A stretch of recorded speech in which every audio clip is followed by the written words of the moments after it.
this episode of Let's Talk 716 Sports.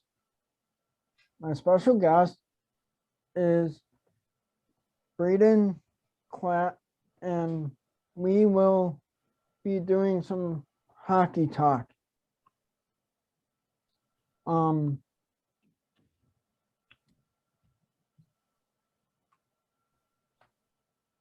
do you think wins the Stanley Cup playoffs? It's a great question. Colorado and Tampa Bay are two great teams. They're excellent. They can do everything on the ice. Colorado, very skilled, very fast. Tampa Bay really knows how to shut you down when it matters. And to me, the biggest difference is the Colorado speed is so much faster than Tampa Bay, but Tampa Bay has the vastly better goalie. And you can't say vastly without Vasi, because Andrei Vasilevsky, he had a weird first period in game one, and then he came out and he was pretty strong for the rest of the game. And he is better than Darcy Kemper overall. So the question is going to be, when the games are really on the line, because Tampa Bay generally shows up at their best. When we saw it last series, they were down 2-0. When it's on the line, will Vasilevsky come through? I think so. So Colorado's going to have to learn how to play some tight defense. And we know how good their offense is, but they're going to have a game here where they win a 2-1 game. I think they have it in them. So I would lean Colorado. But really, how do you doubt the two-time Stanley Cup champs from getting a third? So that's why it's such a hard question to answer.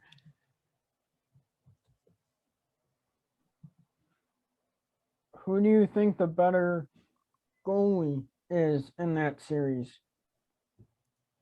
I think it's Vasilevsky, and it's not taking away anything from Darcy Kemper, because Darcy Kemper is a good goalie, but Kemper in this playoffs has had a rough go, whether it's from the injuries he's had. I mean, he had the injury against Nashville, he had the injury against Edmonton, or some rougher games against St. Louis. He hasn't had the playoffs I think he would like to, but he's been good enough in the wins. And in game one, I thought Kemper played quite well. But Vasilevsky is going to be the best goalie because he's coming off of 2 Stanley Cups. He's coming off of a playoffs where every time Tampa Bay had a team on the ropes or needed to get back in the series, he was dominant. Like, Vasilevsky is the best goalie in the league. So it's not taking away anything against Kemper, because he is a number one goalie. He's played really well this year. He has the capability to lead Colorado to the cup. But Vasilevsky, it's just unbelievable what he's able to do.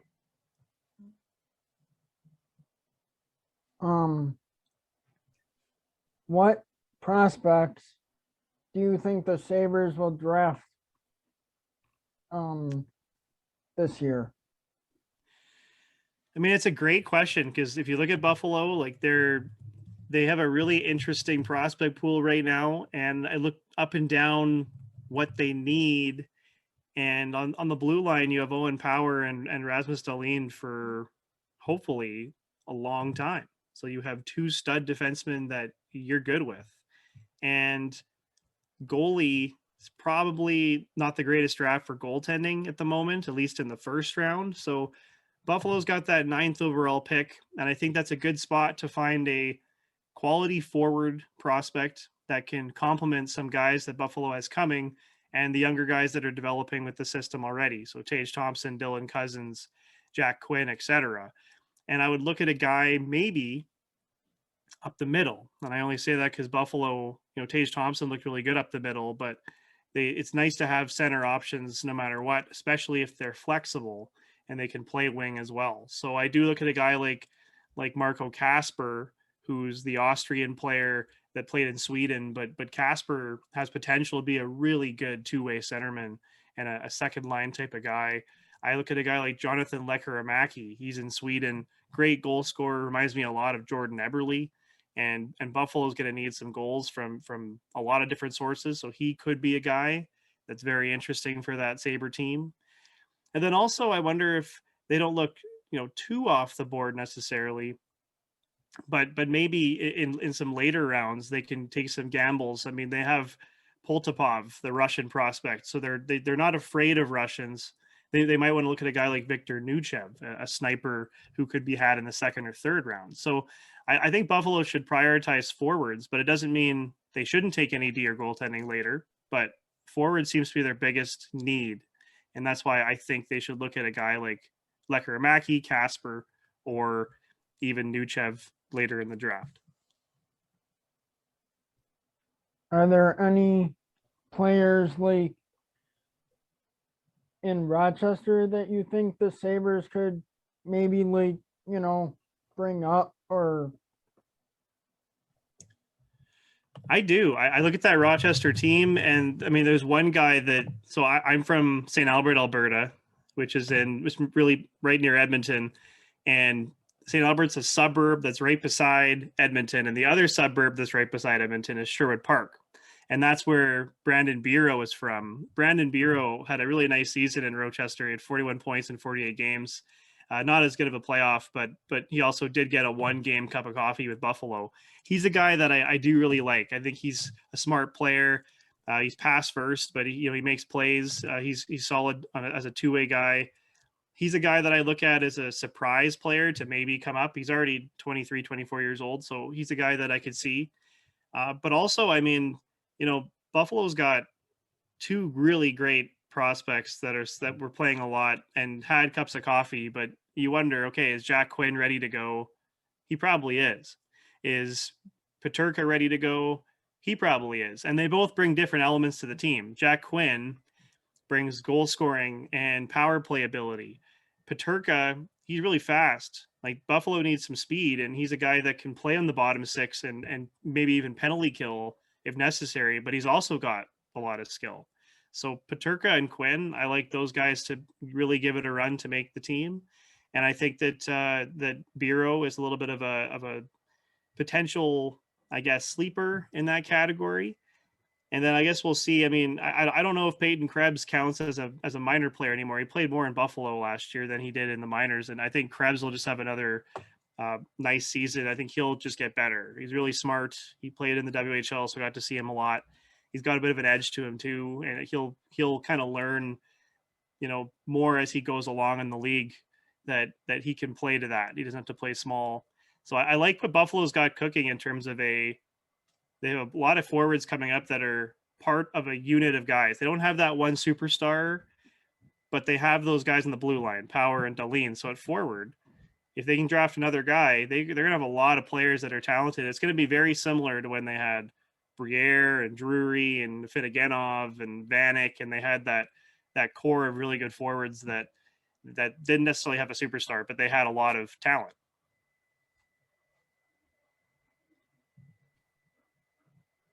how do you think the Sabres will do in the future? They have a lot of good pieces in place, and it's just a matter of the development of those guys. So, if they have a lot of good forwards, and it's not like the current forwards on the roster are that old. Like Alex Tuck is pretty young, and he just had a really nice first season from the Jack Eichel trade.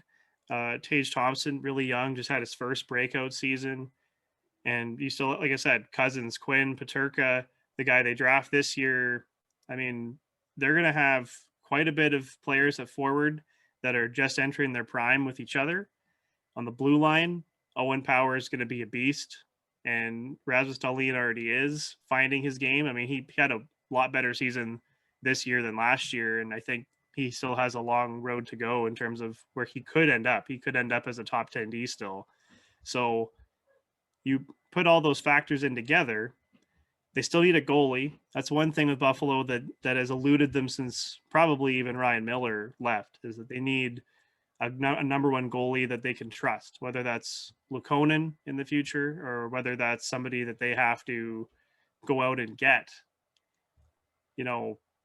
That's that goaltending is quite important, and it's usually somebody that's homegrown. That's somebody that you have to actually bring in and develop in your own system.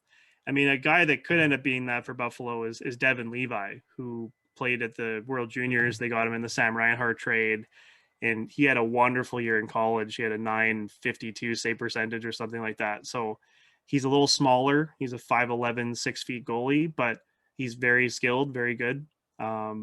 size isn't a deterrent for him, at least in the levels he's playing in right now. In the World Juniors, he was very calm, which is nice to see from a goalie prospect, is that the moment didn't phase him. But yeah, I guess the question is, without a superstar at forward, will Buffalo be able to match a team like Toronto with Austin Matthews? Or will they be able to match a team, either other teams in the Eastern Conference like Tampa Bay, who have multiple big name stars? And it's going to be up to the coaching a little bit. So Buffalo's got a good future ahead. It's just a matter of some of those pieces coming together at the right time. And will that happen? And will these guys develop? And, Buffalo's had their issues with that too. I mean, I think Casey Middlestat was supposed to be a great number one center at this point. He's not. And other prospects through Buffalo system haven't developed the way they'd like in the past. But I think there's a lot of guys here and a new philosophy that we might see some progress in Buffalo in short order.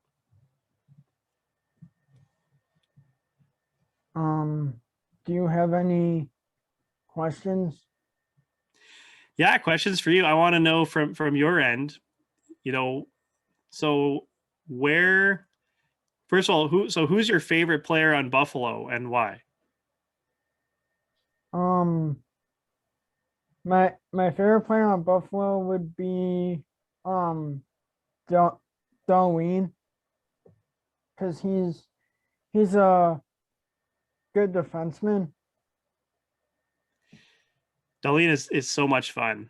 He's such a good skater. He's so mobile, and I can see why he's your favorite, because I think he's going to be a great Buffalo Sabre for a long time and is only going to get better, I think, with time. He's Buffalo's Erik Karlsson, I think, of the future, which is very cool. I'll ask you this too, seeing that you're a Bills fan as well. Do you think the Bills are going to win the Super Bowl this year? I mean, like, I think they could get there, like, with the defense and all that.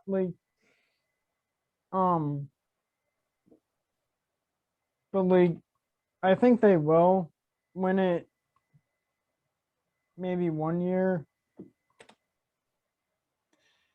Hey, I think they're super close. Like that Kansas City game showed us that Josh Allen he's a gamer. Like, this is not a guy that's going to be unclutch anymore. And he had some criticism from the previous season, but then like he carried that team, and it's devastating that they lost, but that the defense was so tired at the end of that game.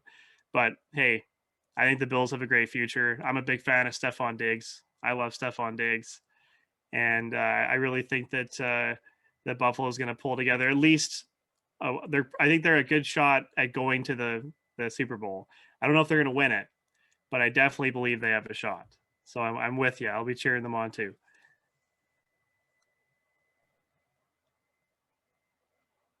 Do you think that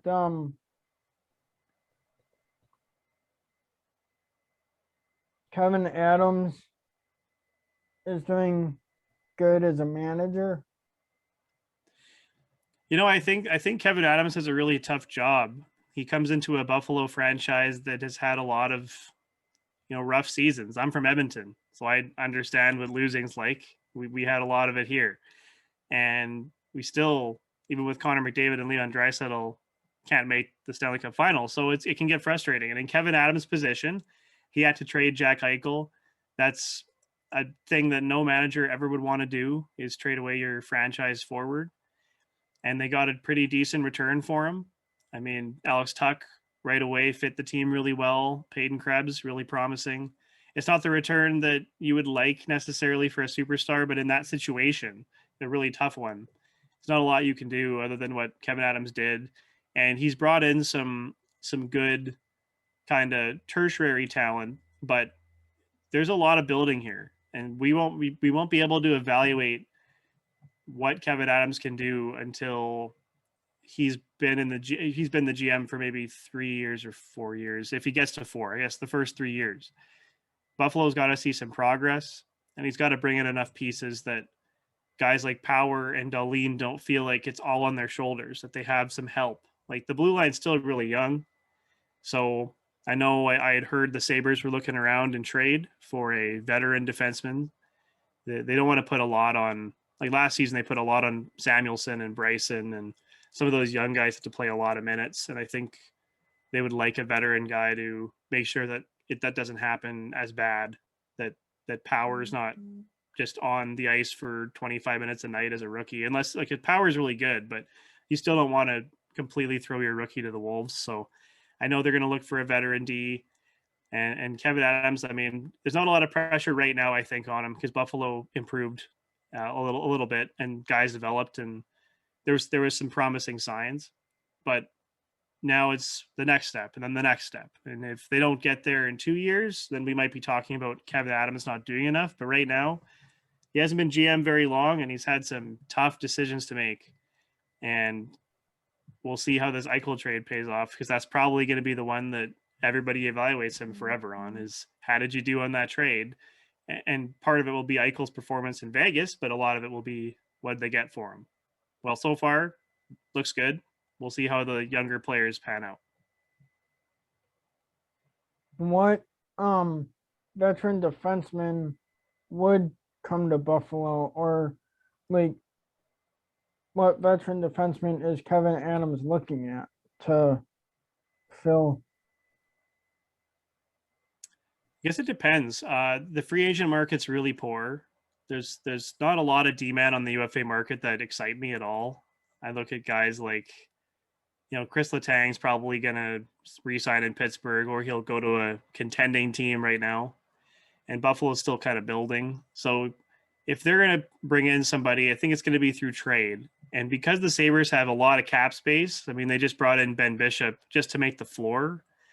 They're not going to spend the cap this season, but they're going to be able to bring in somebody. I think they're going to look at teams that have a D-man that just makes too much, and see if maybe there's room to bring a guy in and help another team as well with cap in the process. So that's kind of what Arizona did last summer. They picked up Shane Gostisbehere and draft picks, and then Gostisbehere was pretty good for them this year, considering Arizona is not very good, but he was not that bad. I think they're going to look at the same thing in Buffalo. So, if Toronto wasn't their rival, I would suggest somebody like Jake Muzzin makes a lot of sense, because Toronto, they need to clear some money, and Jake Muzzin's $5 million, and Muzzin would be a good veteran guy for Buffalo. But I don't think that's as likely. But maybe if you look at the Western Conference and you see, okay, who has cap issues, who might need to make a trade. Minnesota's been rumored to be thinking about trading Matt Dumba for a long time. Is Matt Dumba a fit for the Buffalo Sabres? He might be. He might be a guy that's been in the league for a while now, can come in and help Power out and help Dahlin out and play top 4 minutes. Is there a guy, maybe, I say Minnesota because they're in real cap jail. The Edmonton Oilers are in a bit of cap jail, and maybe a guy like Tyson Barrie can be on their power play, their second unit perhaps, and come in and also be a veteran for them. Maybe somebody along the lines of a more defensive presence is something they'd want too, because a guy like Barrie, very offensive, Matt Dumba, very offensive. Maybe they want someone that can play penalty kill and be on the ice for 22 minutes of hard minutes to shelter Dahlin and Power. And in that case, maybe a guy who's more of a vet defensive D. And off the top of my head, Alex Edler's a UFA, and that's somebody that would be perfect for that role if he wanted to sign in Buffalo. I mean, Edler hasn't won a cup yet. He might want to sign for the contender, but if that's not available and Buffalo's willing to pay, Edler would be a pretty good fit, because that's a guy that can come in and mentor another Swede, right? Because Edler and Dahlin both Swedes. So that'd be kind of nice. So those are some names, but I'm not sure. I haven't heard too many rumors yet about D-men moving, and I guess we'll wait and see towards the draft.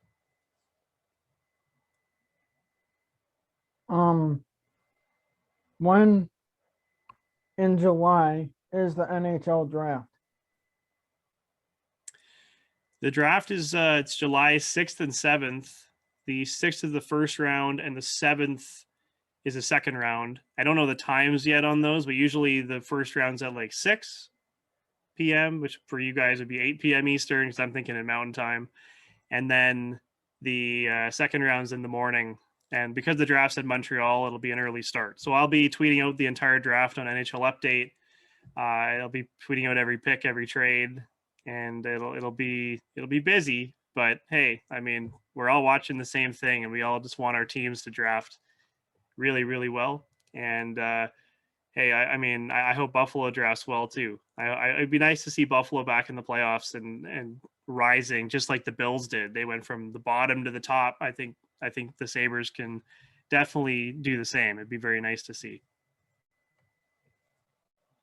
Yeah, it would be nice to see like two Buffalo teams on the rise. Yeah, I totally agree with that. I got to see Edmonton go from the bottom to where they are, and it's still a long road to go. But it's nice when your team is back in the playoffs. So Buffalo deserves, the city deserves something, you know.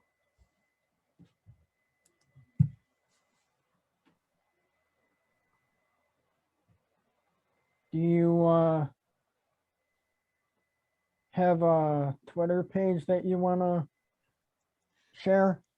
Sure. So my Twitter account, it's lowercase NHL update. So just NHL and then the word update. And I just tweet all the signings and trades and my opinions on hockey. But I try to get everything from the minor stuff to the major stuff. And yeah, if you follow my account, you won't miss a thing. So feel free to follow my account. Sometimes I'm on other podcasts in Buffalo. So you can also see me on Ranting Ron sometimes, which is, you know, great guy for that introduced me to Robby here. So, you know, either way, I'm glad to plug his stuff too. Yeah, and I mean, I do the same thing, like, you know, football, hockey,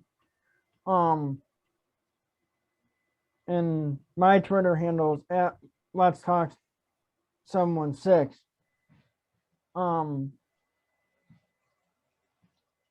And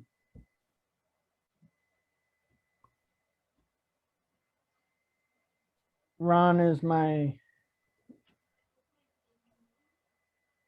guy to talk to. Yeah, love being on his show, and you know, anyone watching, you should check that out as well. It's excellent Sabres talk, excellent lead talk.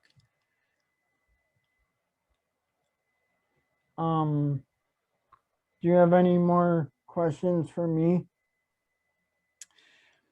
You know what? Just one last question I got for you, and that is, do you think the Sabres are making the playoffs, or do they need to make some big additions first? I think they would have to make some big additions, but I think they might like sneak in as a wild card or Yeah, I can see that. Hey, if Bergeron retires in Boston, that's your window in the division. If Boston loses Bergeron, then Buffalo has a chance. They could move right up there. So I think that's a key thing to watch for Sabres fans as well. do you think he will retire? I'm leaning that he comes back for one more year. He's about 18 points short of 1,000. I feel like he's not going to retire before he hits 1,000 points. And the way Boston lost as well in Game 7, I feel like he's going to want to give it one last try. So maybe next season. I'm sure it's weighing on his mind, but I have a feeling he is going to come back.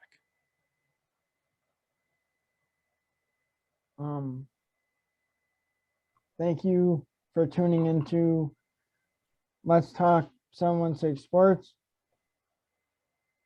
Thank you to my special guest, Brennan Klak, and go Buffalo.